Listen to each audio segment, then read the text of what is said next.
Go Island is brought to you by German Auto Import Network. Hi, I'm Annette Lucas filling in for Kate Bergen on today's Go Island. Did you know it wasn't until 1792, when the coast of BC was being redrawn, that Vancouver Island was separated from the mainland for the first time? Find out that and more on today's Go Island. Coming up on today's Go Island, rescuing stray cats in Nanaimo and learning about a couple's connection to Vietnam. That and more on today's show.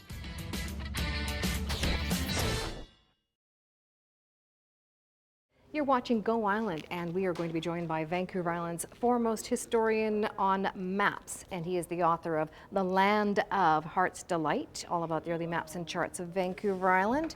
We had the chance to meet with him later today. But first, Kelly Robinson had a chance to learn all about a not-for-profit organization, Catnap, that rescues stray and abandoned felines and also addresses the issue of feral cat colonies in our community.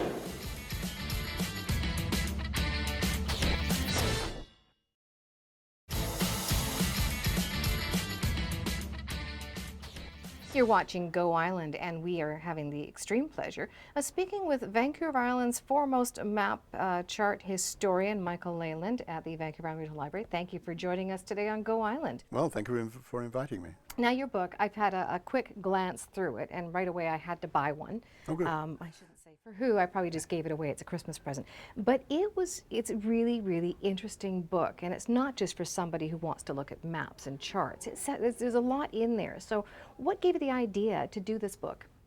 Well, I've been fascinated by maps all of my life. Most of my working career was involved in making maps. Many parts of the world. I was in South America and Africa and the Middle East. And then when I moved to Victoria in about 1990, I wanted to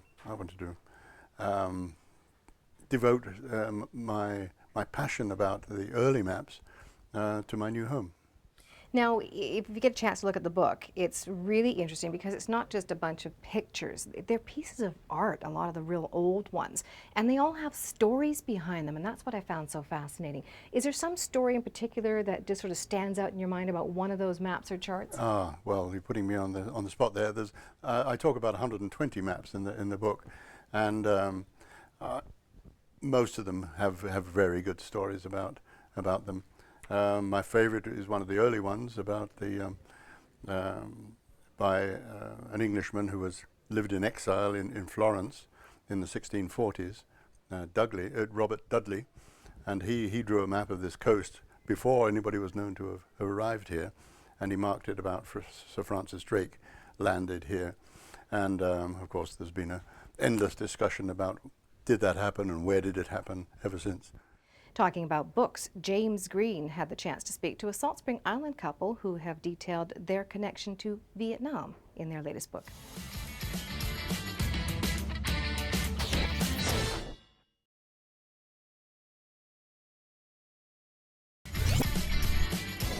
Still to come on today's show, how not to get the flu this winter, and getting in the driver's seat of a 1970 muscle car. Today on Go Island.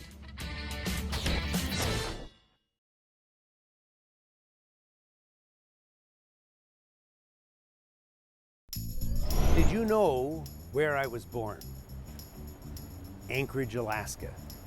My dad was a bush pilot in Anchorage, started a company called Star Alaska Airlines, and it later morphed into Alaska Airlines, and I think it was in 1986.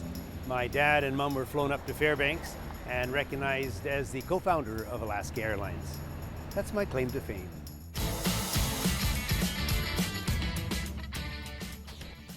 You're watching Go Island, and today we are at the Vancouver Island Regional Library, downtown Nanaimo, and I'm speaking with the author of this incredible book, Michael Layland, The Land of Heart's Delight, Early Maps and Charts of Vancouver Island. Thank you for joining us today.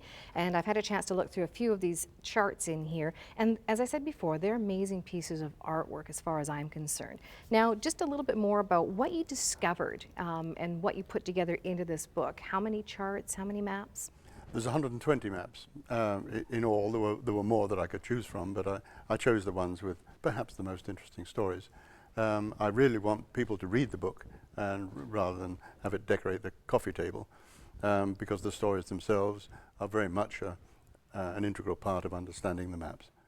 Now, when you say an integral part of understanding the maps, I think a lot of it too is understanding the history of Vancouver Island aside from what we were taught in school. Now, we weren't taught too much except for who landed first and who was trying to discover the passages to the greater riches of the rest of Canada, and I think that's what this tells you, a lot of those stories too. When you start talking about sort of, you know, what the idea behind why Vancouver Island and why BC was discovered, what things did you find in there that were kind of intriguing? Well, the most intriguing thing that I found was the wealth, the richness of the story of Vancouver Island. I thought it would be a fairly easy project to do, but I was wrong. Although the apparent history of Vancouver Island is very, very small compared with, say, Europe or Asian history, a lot has been packed into a very short time.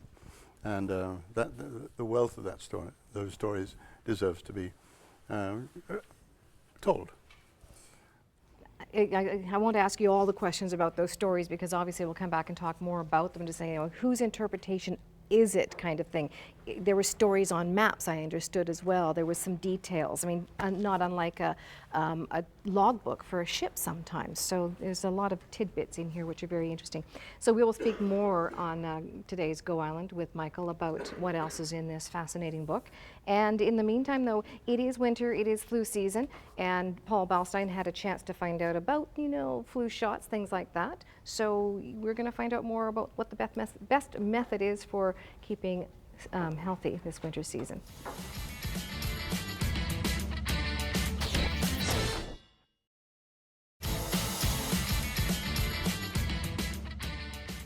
If you want to know if you are eligible for a free flu shot or where you can go to get a flu shot in your community, you can check out Vancouver Island Health Authority's website. They have a page dedicated to all that information. It is www.vha.ca/flu.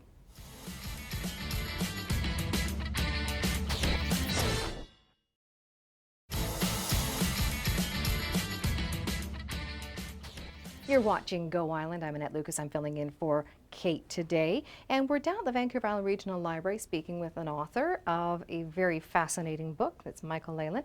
And we've been talking about the charts and maps that are in there, and you mentioned one that seems to be a favorite. So tell me more about this. Yeah, this is the Dudley chart of 1647, which is from an atlas, the first atlas of all the coastlines of the world.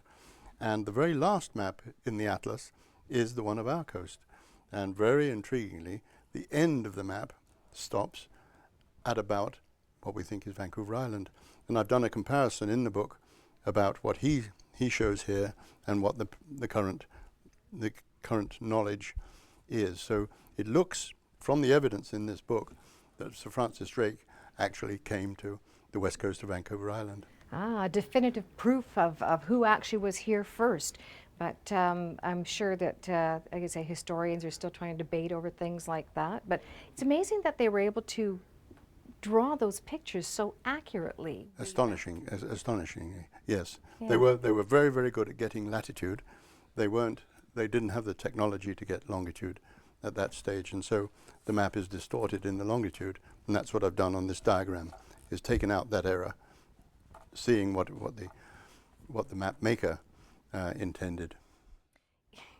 Anybody who's looking at maps and charts nowadays, they're all electronic charts. I mean, I'm a boater, and I can't imagine looking at this drawing that wouldn't show you all the boulders and all the other things that are out there that cause havoc for the mariners that there are.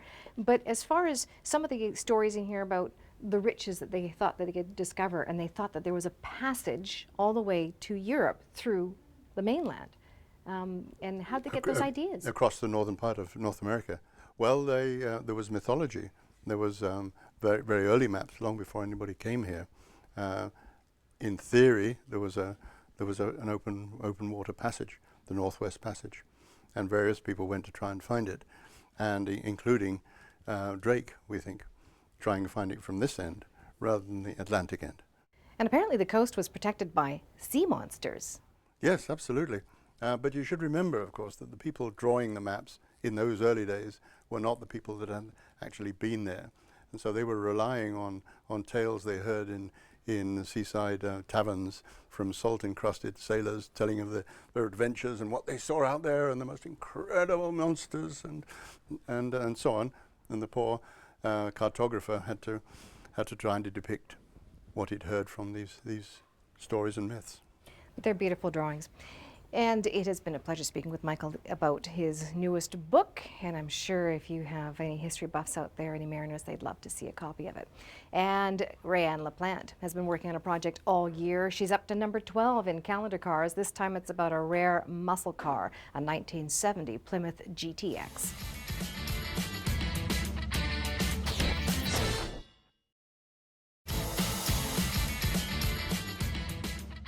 Rayanne is working on putting all of those calendar car features into a calendar, hence the name Calendar Cars, and hopefully we'll have more information on that soon in time for the Christmas holidays. Talking about other books, you want to pick up this book that Michael Layland authored, you can find it in most bookstores on Vancouver Island.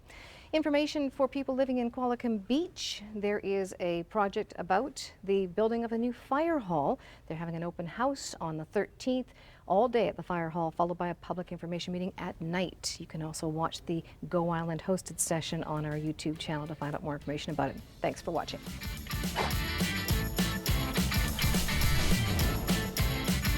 Go Island is brought to you by German Auto Import Network. Clothing supplied by Catwalk Fashions. Kate's Hair and Aesthetics provided by Matteo Salon.